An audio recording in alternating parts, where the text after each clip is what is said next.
everybody, I'm back with another chapter book for you to check out. This one is Anastasia Kruptnik by Lois Lowry.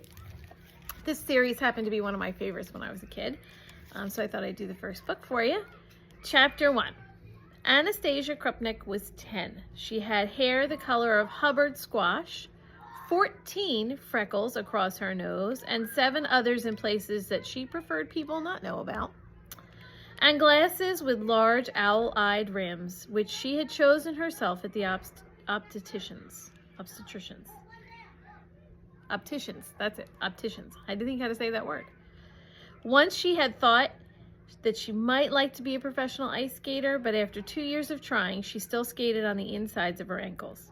Once she had thought she might like to be a ballerina, but after a year of Saturday morning ballet lessons, she still couldn't get the 5th position exactly right.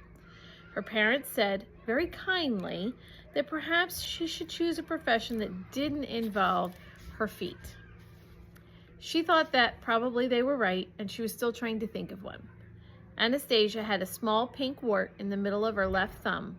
She found her wart very pleasing. It had appeared quite by surprise, shortly after her 10th birthday, on a morning when nothing else interesting was happening, and it was the first wart she had ever had or ever seen. "It's the loveliest color I've ever seen in a wart," her mother, who had seen others, said with admiration.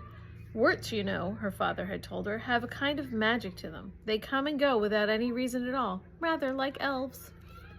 Anastasia's father, Dr. Myron Kruptnik, was a professor of literature and had read just about every book in the world, which may have been why he knew so much about warts. He had a beard the color of Hubbard squash, though not much hair on his head, and he wore glasses for an astigmatism, as Anastasia did, although his were not quite as owly. He was also a poet. Sometimes he read his poems to Anastasia by candlelight and let her take an occasional, very small sip of wine. Catherine Kruptnik, her mother, was a painter. Very often there was a smudge of purple on her cheek or a dab of green on one wrist or elbow. Sometimes she smelled of turpentine, which painters used. Sometimes she smelled of vanilla and brown sugar, which mothers use. And sometimes, though not very often, she smelled of perfume. In the bookcases of their apartment were 4 volumes of poetry, which had been written by Myron Kruptnik. The first one was called Laughter Behind the Mask. And on the back of the book was a photograph of Myron Kruptnik, much younger, when he had a lot of hair, holding his glasses in one hand and half smiling as if he knew a secret. Anastasia's father hated that book and said that he did. Anastasia sometimes wondered why he kept it in the bookcase if he hated it so much. She thought it must be a little like the feeling she had when she was 8, but she hated a boy named Michael McGuire so much that she walked past his house every day just to stick her tongue out.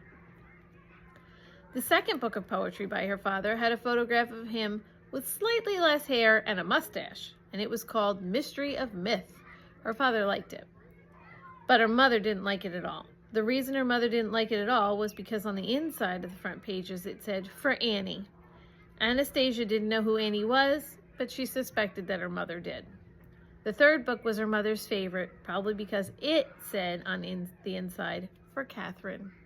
It was called Come Morning, Come Night, and it was filled with love poems that Anastasia found very embarrassing. And the 4th book was her favorite. Her father's photographs showed him bald and bearded, the way she had always known him, and the poems were soft-sounding and quiet when he read them to her. The book was called Bittersweet, and it said on the inside, "To someone special, Anastasia." Sometimes when no one was in the room, Anastasia took Bittersweet down from the shelf just to look at that page. Looking at it made her feel odd, unique, and proud. Odd, unique, and proud were 3 words that she had written on page 7 of her green notebook. She kept a list of her favorite words, and she kept important private information in there. She kept things that she thought might be the beginnings of poems in her green notebook. No one had ever looked inside the green notebook except Anastasia. On page 1, the green notebook said, "My name is Anastasia Kruptnik. This year is the year that I am 10. On page 2, it said, "These are the most important things that happened the year I was 10. So far, there were only 2 things on the list. One was, I got a small pink wart, and the other was, my teacher's name is Miss Westvessel. Miss West Vessel won stockings with seams at the back and shoes that laced up on the sides. Sometimes when she sat at her desk, she unlaced her shoes when she thought no one was watching and rubbed her feet against each other. Under the stockings on the tops of her toes were tiny round things like small donuts. Anastasia had described the toe donuts to her mother, and her mother nodded and explained that those were corn pads. Anastasia wrote corn pads on page 27 of her notebook. Miss West Vessel had interesting brown spots on the backs of her hands, very large and lopsided bosoms, and a faint gray mustache. I think Miss West Vessel is probably over 100 years old, Anastasia told her parents at dinner. Probably 120. Nobody lives to be 120, said her mother as she poured some mushroom gravy over Anastasia's meatloaf, unless they're in Tibet. Her father wrinkled his forehead. Perhaps Miss West Vessel is a mutant, he said. Yes, agreed Anastasia. Miss West Vessel is a mutant, I believe. And it goes on from there. You'll have to find out what else goes on with Anastasia when she is 10. It was Anastasia Kruptnik by Lois Lowry.